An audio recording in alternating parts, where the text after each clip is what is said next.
Have you ever finished a fast, walked to the fridge with anticipation, opened that door, and then sit there thinking, now what do I eat? Or perhaps you've been practicing 16-8 fasting or one meal a day.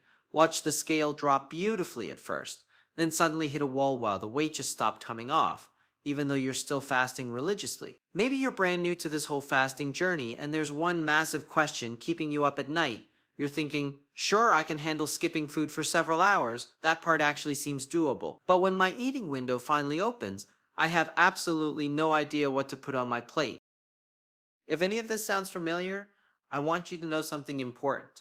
You are not alone. Thousands of people learn the timing of fasting, when to start, when to stop, how long to go without food. But here's what almost nobody talks about: what you eat during those precious eating hours between your fasts. And here's the truth that might surprise you.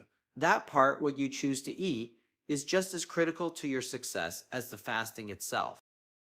Stay with me through this video, because I'm going to show you exactly what I eat between my fasts. You'll see simple, practical meal ideas that anyone can prepare. You'll understand why these specific foods work in harmony with your fasting routine. And you'll learn how to build your own low insulin plates, even if you're juggling a busy schedule, a demanding job, or a family with different eating preferences. Before we dive deep into the specifics, if you're looking for clear, honest, no nonsense fasting advice that actually works in the real world, please take a moment to subscribe to Core Health right now. Turn on that notification bell so you never miss our upcoming videos about fasting strategies, sustainable weight loss, and building genuine health that lasts. Your journey matters, and I want to be there for every step. All right, let's begin by addressing the main problem that trips up most people on their fasting journey. Many people believe that fasting is some kind of magic bullet, all by itself. They think if I just skip breakfast and push through the morning, then I can eat whatever I want later and the results will still come. So here's what happens: they fast diligently all morning long, feeling proud of their discipline and willpower. Then noon arrives and they break their fast with a giant sugar loaded coffee drink, followed by white bread toast, a serving of French fries, and maybe a sweet dessert to celebrate making it through the fast. By the end of the day, they feel exhausted, uncomfortably bloated, and surprisingly hungry all over again, even though they ate plenty of food. Fast forward a few weeks, and the fat loss that seemed so promising at first begins to slow down dramatically, or worse, it stops completely. Leading doctors and researchers like Jason Fung have explained the science behind why this happens. Fasting works its magic primarily by lowering your insulin levels. When insulin stays low, your body finally gets the signal to tap into stored fat and use it for energy. But here's the catch: if you spike your insulin extremely high every single time you eat, you're essentially fighting against all the good work your fasting accomplished. You're pulling the emergency brake while trying to accelerate forward. So let me be crystal clear about the real goal here. The goal is not to eat tiny, unsatisfying meals that leave you feeling deprived and miserable. The goal is to eat real, deeply satisfying meals that nourish your body without sending your insulin through the roof. This is exactly what I mean when I talk about what I eat between fasts. It's about making strategic choices that work with your biology, not against it. Let's walk through a simple day together, step by step, so you can see exactly how this looks in real life. I'll use a common pattern that many people follow: the 16-8 fasting schedule. Of course, you can adjust these times to fit your own lifestyle, work schedule, and personal preferences. Imagine your fasting window runs from 8 at night until 12 noon the next day. During those 16 hours, you're not consuming any food. You may drink water freely, enjoy black coffee if that helps you, or sip on plain tea without any sweeteners. Your body is in a beautiful fasted state. Insulin is low, and fat burning is happening. Now it's around 12 noon. Your eating window is opening. You're ready to break your fast. This is a crucial moment. What should that very first meal look like to maximize your result? Think of your plate in three essential parts. First, a quality source of protein. Second, healthy fats that satisfy you deeply. And third, fiber-rich vegetables that slow everything down and keep your blood sugar stable. For your protein portion, you have wonderful options. You might choose eggs prepared however you like them, perhaps some chicken breast or thighs, maybe fresh fish or salmon, a serving of beef, lamb, or pork. If you prefer dairy, Greek-style yogurt with absolutely no added sugar works beautifully. And if you lean more plant-based, tofu, tempeh, lentils, and beans are all excellent choices. Protein serves two critical functions. It helps you feel genuinely full and satisfied, and it protects your precious muscle mass while you're losing. For healthy fats, think about including avocado slices, a drizzle of high-quality olive oil, a handful of olives, some raw nuts or seeds, or simply the natural fat that comes along with your fish and meat. Fat is not your enemy. In fact, fat keeps you feeling full and content for many hours. And here's the beautiful part. It doesn't spike your insulin nearly as much as carbohydrates do. For your fiber component, load up on vegetables. Think leafy greens like spinach, kale, or lettuce, broccoli, cauliflower, or Brussels sprouts, colorful bell peppers, crisp cucumbers, juicy tomatoes, or any cooked vegetables that you genuinely enjoy eating. Fiber slows down your digestion in the best possible way, helping your blood sugar remain stable instead of spiking and crashing. So let me paint a picture of what a simple first meal might actually look like on your plate. Perhaps it's a fluffy 3-egg omelet loaded with sautéed vegetables, cooked in a tablespoon of olive oil or butter, with half a ripe avocado sliced on the side, or maybe it's grilled chicken breast served over a generous bed of mixed greens, topped with olive oil dressing and sprinkled with some crunchy walnuts or almonds. Another option might be sardines or salmon paired with a fresh salad and a side of roasted vegetables seasoned with herbs.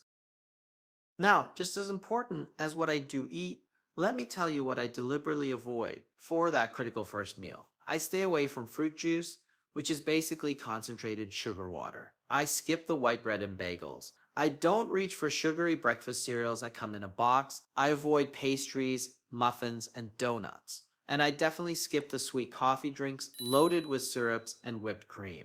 Why do I avoid these foods? Because they deliver a massive sugar rush followed by an equally massive insulin spike. You might feel a burst of energy for a brief moment, but then comes the inevitable crash, and suddenly you're craving more food even though you just ate. When you eat a real balanced meal built from protein, healthy fat, and fiber, something different happens. You feel calmly full, not stuffed and uncomfortable, but satisfied in a deep way. Your body receives a clear message. Food is here, I'm safe and nourished. I don't need to panic and store every single calorie as fat for an emergency. Now let's move forward to the afternoon hours, the time between your first meal and your last meal of the day. What happens during this window? And what should you be doing or not doing? Here's one big rule that I follow religiously. No constant snacking throughout the day. This is crucial to understand. Every single time you eat something, anything really, your insulin levels rise. If you're snacking every hour on the hour, grazing continuously throughout the afternoon, your insulin never really gets a chance to come back down. So even if you fasted perfectly all morning long, you might completely undo those benefits during the afternoon with constant eating. So what's my approach during these afternoon hours?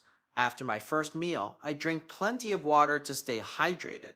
If I want something with a bit of flavor or I need a pick-me-up, I might have a cup of unsweetened tea, either hot or iced, or another black coffee. If I genuinely feel hungry and need something small to hold me over, and this doesn't happen often, I might have a small handful of almonds or a piece of cheese.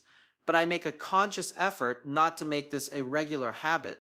Then comes the final meal of the day, typically around 6 or 7 in the evening, though you should adjust this based on your schedule. This meal follows the exact same blueprint as your first meal. You're building it from those same three fundamental parts: quality protein, healthy fats, and plenty of fiber from vegetables. Let me give you some examples of what this might look like in practice. Perhaps it's a piece of baked salmon with a generous serving of roasted Brussels sprouts and a fresh green salad on the side, or maybe it's grass-fed beef or lamb paired with a large salad and some sautéed spinach or kale. If you prefer plant-based options, consider a hearty bean and vegetable stew made with olive oil, served alongside a crisp salad with a variety of colorful vegetables. Once again, I'm very deliberate about what I avoid during this evening meal. I skip the sugary drinks and sodas. I don't load up on white bread or dinner rolls. I avoid enormous bowls of white pasta drowning in heavy sauce. I skip the piles of French fries, and I don't make heavy, sugar-laden desserts a regular part of my normal days. Now, I want to be clear here. These foods are perfectly fine occasionally for birthdays, celebrations, or special events with family, but they shouldn't form the foundation of what you eat between your fasts on a daily basis. Now, I can almost hear you asking, but wait, what about carbohydrates? Do you seriously never eat rice, potatoes, or fruit? That seems pretty extreme. Let me clarify this important point. I absolutely do eat carbohydrates, but I'm very thoughtful about the type and the amount. When I choose to include carbs in my meals, I stick with whole, minimally processed version. For example, I might have a moderate portion of brown rice or quinoa, perhaps a small to medium baked sweet potato or regular potato with a nutrient-rich skin still on, or I'll include one piece of whole fruit with my meal, preferably berries, which are lower in sugar, or maybe an apple or a pear. Here's something I almost never do. I don't drink my carbohydrates. This is a non-negotiable rule for me. That means no fruit juice, even if it claims to be 100% juice. No soda or sweetened beverages. No fancy sugar bomb coffee drinks between my fasts. Why is this so important? Because liquid sugar hits your bloodstream incredibly fast, much faster than solid food, and it pushes your insulin levels sky high in a way that solid food simply doesn't.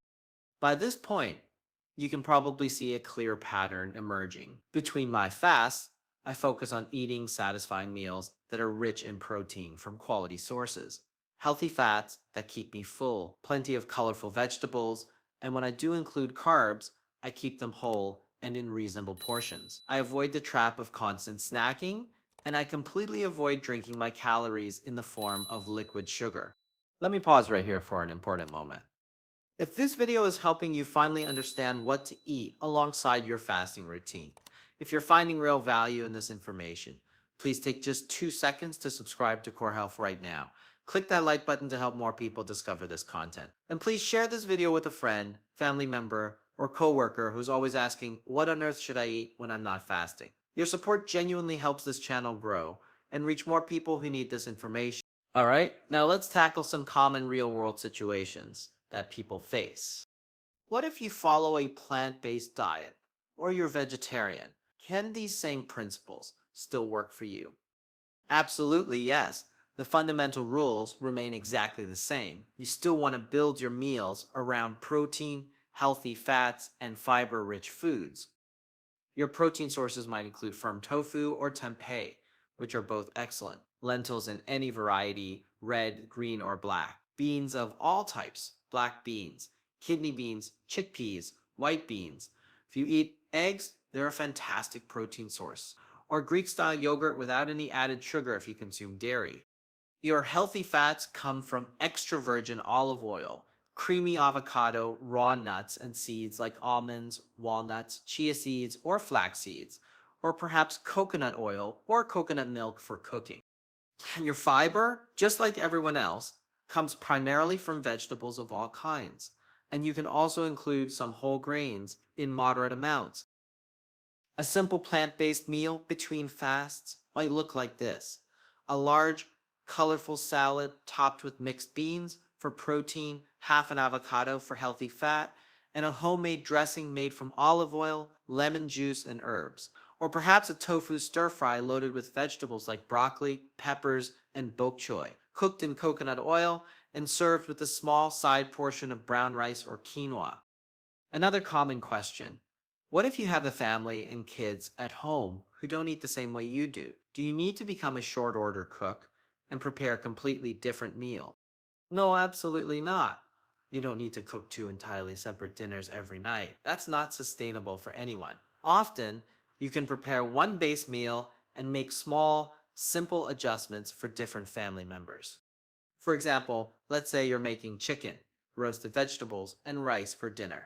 For yourself, you plate up a generous portion of the chicken, a large serving of the vegetables, and just a small amount of rice. For your kids or other family members who aren't fasting, you give them more rice or pasta if they prefer it. Same meal, same cooking effort, just slight variations in proportions. Easy and practical. What about eating out at restaurants? Does fasting mean you can never enjoy a meal with friends? Not at all. You can absolutely still follow these same principles when dining out. The key is making smart choices from the menu. Look for a meal that includes a good source of protein, whether that's grilled meat, baked fish, or eggs. Ask for extra vegetables or a side salad instead of fries or chips. Request olive oil and vinegar for your salad instead of sugary processed dressings when possible. If bread arrives at the table, you can choose to skip it entirely, or if you really want some, have just one small piece instead of mindlessly eating the entire bread basket while you wait for your food. If you want dessert, and sometimes you absolutely should enjoy dessert, consider sharing one portion with someone at your table instead of eating a large dessert all by yourself. Listen, you don't need to be perfect 100% of the time, but you want the majority of your choices to support and enhance your fasting work, not undermine it. Here's another critical question that comes up constantly. How much should you actually eat between fasts? Should you be restricting calories severely? This is incredibly important, so pay close attention. Fasting is not about starving yourself around the clock. That's not sustainable and it's not healthy. When you do eat during your eating window, you should eat until you feel genuinely satisfied, not uncomfortably stuffed like Thanksgiving dinner, but also not still hungry and thinking about food. If you're practicing one meal a day, that single meal needs to be substantial enough to provide adequate protein, healthy fats, and all the essential nutrients your body requires. If you're doing 2 meals a day within a specific time window, each of those meals should feel like a real satisfying meal, not a tiny snack that leaves you feeling deprived. When you eat enough real, nutritious food between your fasts, something wonderful happens. Your body feels safe and nourished. Your hormones begin to balance and regulate themselves properly. Ghrelin, which is your hunger hormone, starts to arrive at predictable, set times instead of screaming at you all day long. Insulin levels drop between meals and during your fasting periods, which is exactly what you want. This hormonal balance is when real, lasting transformation happens. Let me now connect everything together in a clear, simple way that you can remember. What you choose to eat between your fasts should accomplish three essential things. First, it should keep you feeling full and satisfied for many hours, not hungry again in 60 minutes. Second, it should give your body all the nutrients, vitamins, minerals, and fuel it genuinely needs to function optimally. And third, it should keep your insulin from spiking too high and too frequently, which would undo your fasting benefit. Meals that successfully accomplish all three of these goals typically include quality protein from good sources, whether animal or plant-based, healthy fats that provide satisfaction and stable energy, plenty of colorful, fiber-rich vegetables, and limited amounts of sugar and refined white flour products. If you build the majority of your plates using these fundamental components, your fasting routine will work so much better than you imagine. You'll feel genuinely less hungry throughout the day. You'll experience more even, stable energy instead of the roller coaster of highs and crashes. And you'll see significantly better results in your weight, your body composition, and your overall health markers. As we move toward the end of this video, I want to turn this conversation back to you because your experience matters. What do you usually eat when you break your fast? Do you tend to reach for something sweet and comforting, or do you choose something more balanced like protein and vegetables? Be honest with yourself. Have you noticed a real difference in how you feel after eating different types of meals? Do some meals keep you satisfied and energized for hours, while others leave you hungry again, surprisingly fast, reaching for snacks within an hour? What's the hardest part of this whole process for you personally? Is it figuring out what to eat for breakfast when you break your fast? Is it finding the willpower to say no to constant snacks between your meals? Is it navigating social situations, eating out with friends and family who aren't fasting? Please tell me in the comment section below. I genuinely want to know what your biggest struggle is with choosing food between your fasts. And here's something important. Your comment can help other people who read it and realize they're facing the exact same challenge. You might be the encouragement someone else needs today. If this video has given you clear, actionable ideas about what to eat between your fasts, if you feel more confident about building your meals now, Please subscribe to Core Health if you haven't already done so. Click that like button to help this video reach more people. And share this content with just one person in your life who practices fasting but feels completely lost about what to eat. Thank you so much for watching and investing this time in your health journey. Take care of your body with good food and smart choices. Take care of your mind with knowledge and understanding. And I'll see you in the next video where we'll go even deeper into fasting strategies, food choices, and building real, lasting health that transforms your life.